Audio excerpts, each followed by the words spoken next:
अस्सलाम वालेकुम फ्रेंड, आज का टॉपिक है पेप्सी सही तरीके से कटिंग करने का तरीका। पेप्सी किस तरह से सही तरीके से कटिंग किया जाए हैंड सीलिंग मशीन में, यही चीज़ आपको बताने वाले हैं। कुछ लोग उल्टे तरीके से पेप्सी को कटिंग करते हैं। आपको इस तरह से पेप्सी भर लेना है और इतना जो प्लास्टिक है ये आपको बढ़ती रखना है, यानी कि खाली रखना है। जब आप पेप्सी को कटिंग कीजिएगा तो ये बढ़ती जो प्लास्टिक है ये धीरे धीरे भर जाएगा। ये मैंगो का फ्लेवर है और यहाँ पे देखिए हम दूध का भी पेप्सी बनाए हैं और इसका भी देखिए प्लास्टिक जो है हम बढ़ती रखे हैं। ये जिस तरह से पेप्सी कटिंग होगा धीरे धीरे ये प्लास्टिक भरता ही चला जाएगा।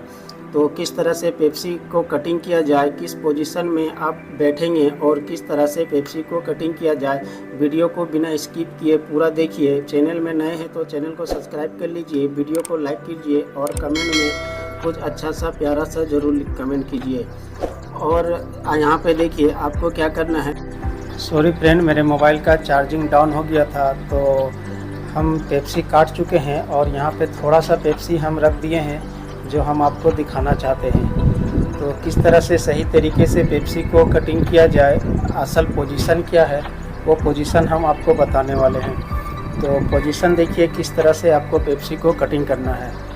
तो क्या होता है, पेप्सी कटिंग करने से पहले फ्रेंड आपको हम एक चीज़ दिखाना चाहते हैं। ये जो हम रबड़ लगा करके रखे हैं, ये रबड़ हम जो ये हम जलना से कनेक्ट करके रखे हैं। ये 15 रुपये का एक रबड़ आता है। असल में मशीन में यहाँ पे स्प्रिंग होता है और स्प्रिंग जो आप इस तरह से पेप्सी मशीन को दबाते हैं तो दबाते वक्त क्या होता है कि ये बहुत हार्ड होता है। तो हार्ड होने के कारण हाथ में दर्द भी होता है और ये जल्दी दबता नहीं है, मतलब कि देरी होता है और हाथ में जो है दर्द होता है। तो हम क्या किए हैं, मेरे पास जितने भी 4 मशीन है, चारों मशीन का अंदर से खोल करके हम स्प्रिंग को निकाल दिए हैं और स्प्रिंग निकालने के बाद हम यहाँ पे एक रबड़ लगाए हैं। इससे क्या होता है कि ये रबड़ बहुत ही नरम है और बहुत ही आसानी के साथ ये दबता है। और स्प्रिंग जो रहता है तो स्प्रिंग से थोड़ा सा हार्ड लगता है दबाने में। आप भी अगर ऐसा करना चाहते हैं तो आप ऐसा आजमा सकते हैं। तो चलिए हम दिखाते हैं किस तरह से सही से पेप्सी कटिंग किया जाए। बहुत सारे लोग कटिंग इस तरह से करते हैं, इस तरह से ले करके और इधर से उल्टा का कटिंग करते हैं। अगर आप इस तरह से कटिंग करते हैं तो फिर ये कटिंग नहीं होगा, क्योंकि आप उल्टा बैठेंगे तो इस तरह से कटिंग आप कीजिएगा तो फिर ऐसे बढ़ाइएगा, ये बहुत दिक्कत होता है। और एक चीज़ क्या है कि मान लीजिए कि बहुत सारे लोग क्या करते हैं, इस तरह से कटिंग करते हैं। ऐसा करके इधर से दाहिना हाथ में लेते हैं, राइट हैंड में ले करके, और इस तरह से अगर आप कटिंग करते हैं तो लेफ़्ट हैंड से आपको कटिंग करना होगा। तो लेफ़्ट हैंड से आप कटिंग नहीं कर सकते हैं, इसलिए कि लेफ़्ट हैंड से अगर आप कटिंग कीजिएगा तो बहुत ही दिक्कत आएगा। इस तरह से सही कटिंग नहीं होता है।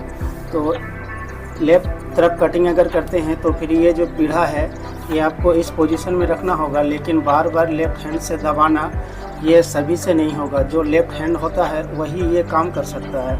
ज़्यादातर लोग राइट हैंड होते हैं।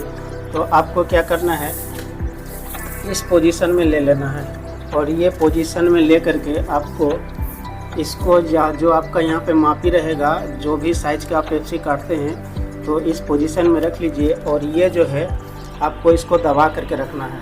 अगर आप इसको दबा के रखिएगा तो ही ये पेप्सी कटेगा। अगर आप इसको लूज छोड़ देते हैं तो फिर ये पेप्सी ढीला हो जाएगा। देखिए अगर हम इसको ढीला छोड़ दिए तो ये जो पेप्सी हम कटिंग करेंगे तो ये जो है ये ढीला हो जाएगा। तो आपको क्या करना है, इस तरह से रख करके इस तरह से कटिंग करना है। ऐसे अगर आप कटिंग करते हैं तो मतलब ये है कि लेफ़्ट हैंड से आपको लेफ़्ट हैंड में आपको पकड़ना है, राइट हैंड से टानना है और टानने के बाद आपको राइट हैंड से मशीन को दबाना है। इस तरह से अगर आप कटिंग करते हैं तो आपका कटिंग जल्दी होगा। यानी कि आप दूसरे पोजीशन से जो कटिंग करते हैं वो कटिंग अगर आपका 1 घंटा लगता है तो इसमें आपको 30 मिनट में काम हो जाएगा। ये मतलब आसान तरीका है। अगर इसी तरह से कटिंग करना है, आपको लेफ़्ट हैंड में पकड़ना है और यहाँ से इस तरह से डालना है और लेफ़्ट हैंड से आपको इसको दबाना है। पेप्सी को दबाने के बाद अब इस तरह से दबाइए राइट हैंड से, ये पेप्सी कट जाएगा और ये आपका लीकेज भी नहीं आएगा। आप यहाँ पे देख सकते हैं, यहाँ पे दाना बन चुका है। यहाँ देखिए कांटा कांटा दाना बन चुका है। इस तरह का अगर आपका दाना बनता है तो पेप्सी में कभी लीकेज नहीं आएगा। अब इस तरह से जितना भी दबा दीजिए, दबाने के बाद ये सील कभी नहीं खुलेगा। ये जो पेप्सी है यहाँ से फट के निकल जाएगा पर लेकिन ये सील नहीं खुलेगा। अगर ये दाना नहीं बनता है तो फिर आपका पेप्सी में लीकेज आएगा। यही सही पोजीशन है पेप्सी कटिंग करने का। और यहाँ पे देखिए ये जो प्लास्टिक जो बढ़ती है, ये प्लास्टिक सारा ये पेप्सी करते करते ये प्लास्टिक फुल हो जाता है। तो इस तरह से आपको पेप्सी को कटिंग करना है। उम्मीद करते हैं कि आपको ये वीडियो पसंद आया होगा। और भी अगर आप कुछ जानकारी चाहते हैं तो कमेंट में ज़रूर बताइए, हम आपको उसका वीडियो बना करके देंगे। फिर मिलते हैं अच्छी सी वीडियो में। अस्सलाम वालेकुम।